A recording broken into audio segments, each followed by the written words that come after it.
Hey guys, Janelle here, and listen, when I first started my business, I started from home, and I don't know about you, but I was on a majorly tight budget. So today I'm gonna show you how I quickly take inventory from my home to avoid overbuying, and then we're gonna head out and I'm gonna show you how to go inventory shopping so that you don't overshop, but also show you how to purchase maybe in bulk so that way you can save some money.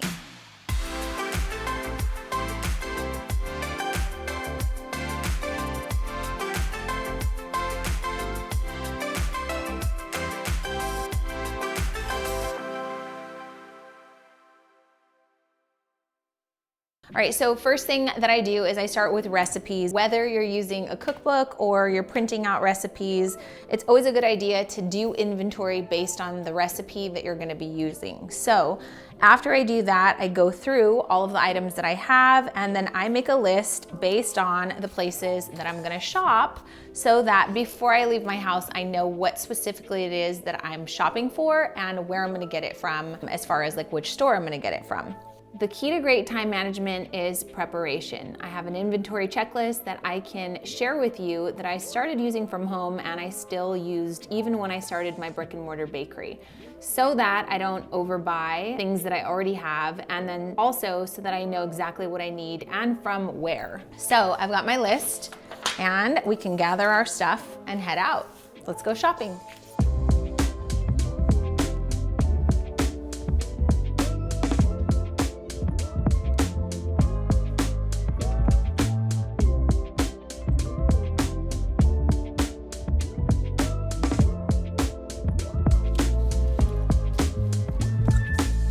All right, so we are starting our shopping trip off at Walmart. Whether you love it or hate it, they've always got really great prices, so let's start here.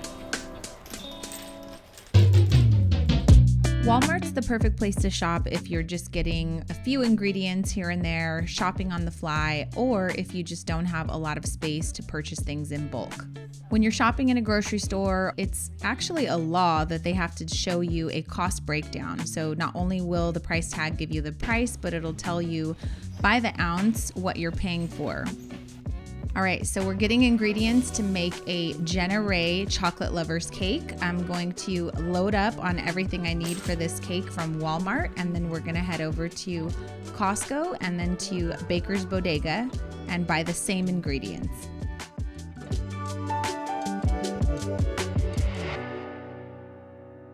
All right, next stop, Costco. Let's go.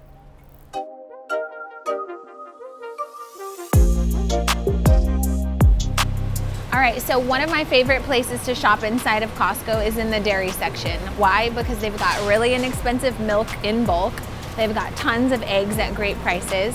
And most importantly, they've got heavy whipping cream, half and half, and buttermilk, all key ingredients for baking. Let's do some price shopping. You'll notice that no matter where I am, I'm always checking for prices of key ingredients that I often use.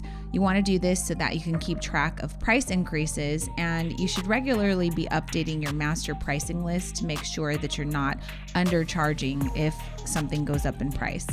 At the time I filmed this video, sugar at Costco was only around $29 for 50 pounds. But as I'm editing this video 3 weeks later, the price is now $38.10. All right, so it's always important to know what you're getting. This is a Kirkland brand butter, and this is Kerrygold. Kerrygold is $5.99 per pound, and the Kirkland brand is $4.81. So I'm gonna go with the Kirkland brand just because I know this butter is good, but if I were buying a brand that I love, I'd be buying Challenge butter. Okay, so Costco has 50-pound bags of flour. They've got 25-pound bags of flour, 50-pound bags of sugar, 25 pounds of sugar, and then a 10-pound bag. So depending on what kind of space you've got at home, that's really going to determine whether you're able to buy a 50-pound bag, or maybe you only have space for this, so this is what you're gonna have to go with. Although you might be tempted to save money by buying big, there's actually no savings on sugar or flour from Costco in this situation. Oh look, we got vanilla beans right here.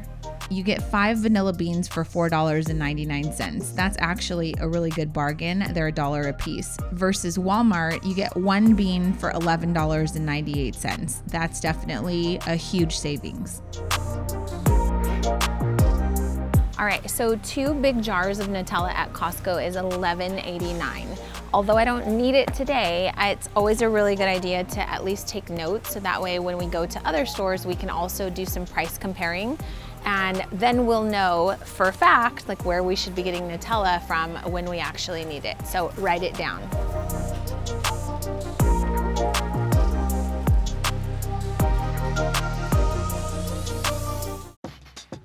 All right, we are at Baker's Bodega in Pico Rivera, but if you don't live here in Los Angeles, I think every city probably has a massive cake supply store. The difference in a intimate little cake supply store and a place like this is you can purchase things in bulk. So let's see what we can find.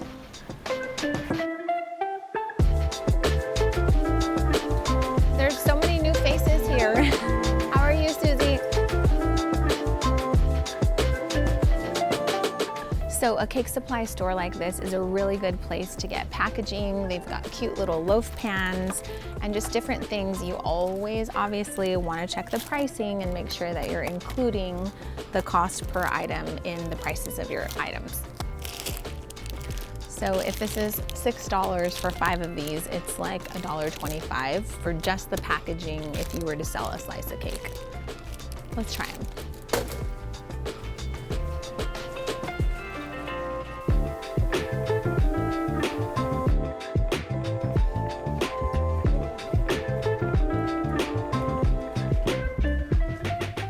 Look at all these sprinkles. I love sprinkles, and as you can see, they've got cute little mixes up here, and these are pretty big. Like, it's $10, but you're getting quite a few. This is like a whole pound of sprinkles, versus if you get them at the grocery store, it's like a tiny little jar. So you can buy all of these, but you can also buy in bulk in the bigger containers. And if you really want to save some money, you can buy these. So this is $17 for 4 pounds of sprinkles.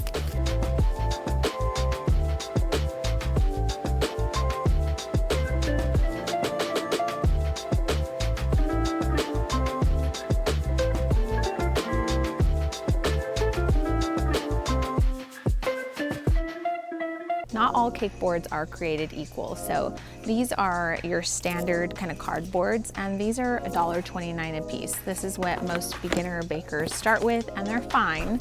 But if you really want to kind of amp it up, you could go to something like this, which is like a wraparound board.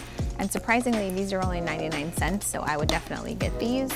And then lastly, you have what's called a cake drum, and these are $2.59 each. Obviously, if you buy them in the container, then you can buy them in bulk and save a little bit, but this is kind of pricey, but it also looks really good for presentation, so I'm gonna be going with one of these.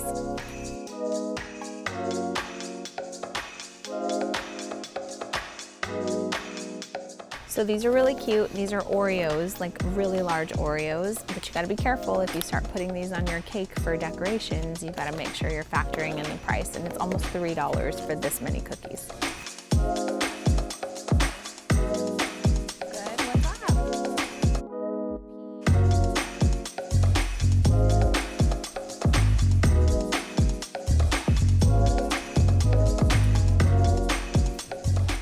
Okay, so food coloring is a very expensive thing, but if you come to a cake supply store like this, you can buy it in bulk. This is actually $15 for 13.5 ounces, versus this little guy here is $3. So you can do the math. It definitely is a cost savings to buy in bulk, especially if you use lots of food coloring.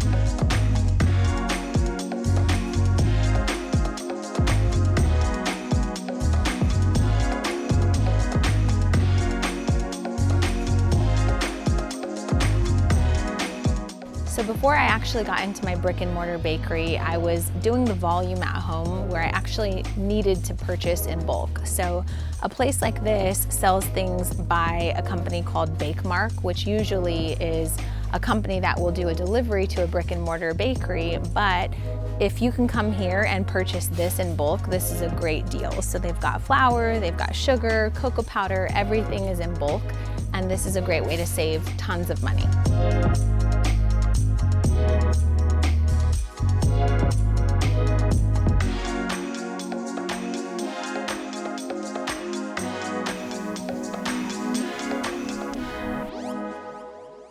All right, so we took one recipe, which I will go over in the next video, and we shopped for all of the things: butter, baking chocolate, eggs, everything we need for this recipe. And we started at Walmart. So here's the total of our trip to Walmart. It was $47.05. Then we went to Costco and bought the exact same ingredients. They were just in bigger packages. We spent $167.14. But for the same ingredients in even larger packages, we went to Baker's Bodega and spent $645.18. Be sure to watch the second video so you can see how this breaks down. I just got 10 times the amount of foil and how this is going to impact your costs. This is close to $300 just for a gallon, and how much you should be charging for your cakes. But again, this cut the cake price almost in half, you guys. All right, I hope this video was helpful and informative. Make sure you watch the rest of this series, because in the next video, I'm gonna be breaking down all those ingredients that I got from all three of those stores and showing you just how much you can save or how much extra you're probably spending that you might not be paying attention to. So continue to watch, and I will see you in the next video where we break down the cost of all the ingredients.